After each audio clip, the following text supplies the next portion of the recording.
C'est vrai que dans le domaine du numérique, les évolutions technologiques vont très très vite. Bonsoir Nathalie. Bonsoir. Alors vous allez nous parler de la télévision du futur, une télévision que nous pourrons contrôler grâce à la pensée. Exactement Anne-Claire, et cette expérience, je l'ai testée et je peux vous dire qu'elle est absolument surprenante. Regardez bien ce capteur, il est fixé sur un bandeau, fixé à l'arrière du crâne, et quand on le positionne à cet endroit-là, quand vous faites face à votre télévision, si vous voulez mettre le programme en pause par exemple, eh bien il faut faire deux choses. D'abord, regardez l'icône correspondant au bord de l'écran et en même temps, vous devez penser « je veux faire une pause ».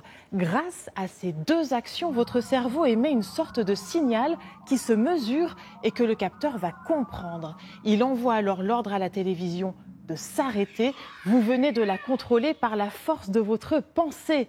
Et le cerveau va émettre un signal différent. Par exemple, si vous voulez baisser le volume ou changer de chaîne, le capteur va comprendre tous ces signaux et tout ça n'est pas illusoire. C'est une start-up française qui a mis au point le système. Et puis cette télévision de demain, elle va aussi voir les choses en très très grand. Hein. Exactement. Alors en apparence, elle ne va pas prendre plus de place dans le salon que celle d'aujourd'hui. Mais grâce à ces lunettes, regardez, l'image que vous voyez va s'étendre sur toute la surface du mur, exactement comme si vous aviez un écran de cinéma chez vous, mais virtuel. Et ce n'est pas tout, vous allez pouvoir interagir avec le programme. Par exemple, devant ce match de foot, vous voulez en savoir plus sur l'un des joueurs? Eh bien, d'un seul geste de la main, comme ceci, il surgit en hologramme dans votre salon avec toutes les informations le concernant. Son âge, son parcours ou encore son club. Alors cela paraît fou, mais cette technologie, elle fonctionne.